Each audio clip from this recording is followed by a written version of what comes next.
We are here at shul.com, the Surfside Kollel Boker, and we are learning the Chafetz Chaim. It's a daily study.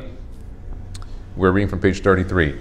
So he mentions today that it says in the Torah in Devarim 24-8, guard yourself from the plague of Tzaraat by being exceedingly careful and diligent. As was the case with Miriam and Nevi'ah, Lashon Hara is punished by Tzaraat. Tzaraat is a skin condition that causes a ritual impurity. Now, the skin condition is a physical condition that's tied to spirituality.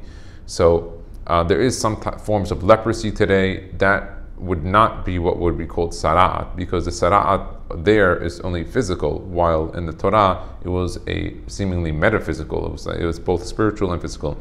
The Torah warns us against Lashon Hara in order that we be spared this plague.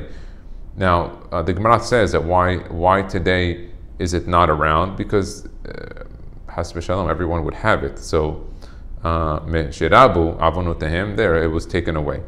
Number 4, do not place a stumbling block before the blind. Lifnei aved lo titin mechshol, Vayikra 19-14a. He says the Torah commands us not to physically or spiritually harm an unwitting victim. By speaking lashon hara or rechilut, one places a stumbling block before others by causing them to transgress the prohibition of listening to lashon hara. The more people who hear lashon hara, the greater is his sin. Okay. That's the first. The second, B. A person who listens to Lashon Hara may also be guilty of placing a stumbling block before the blind.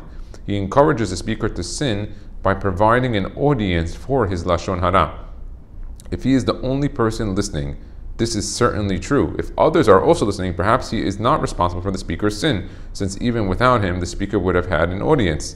However, the first person present to hear the Lashon Hara does violate this prohibition, even if other listeners arrive after him.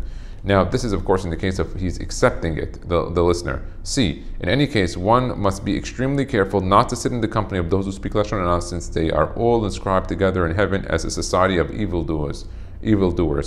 So, besides not speaking Lashon Hara, a person has to be careful to avoid those people that do. I think everyone knows the people that you go around that they constantly speak Lashon Hara, so you should just prevent yourself from being around those people in order to be saved. Baruch Adonai le'olam. Amen v'amen.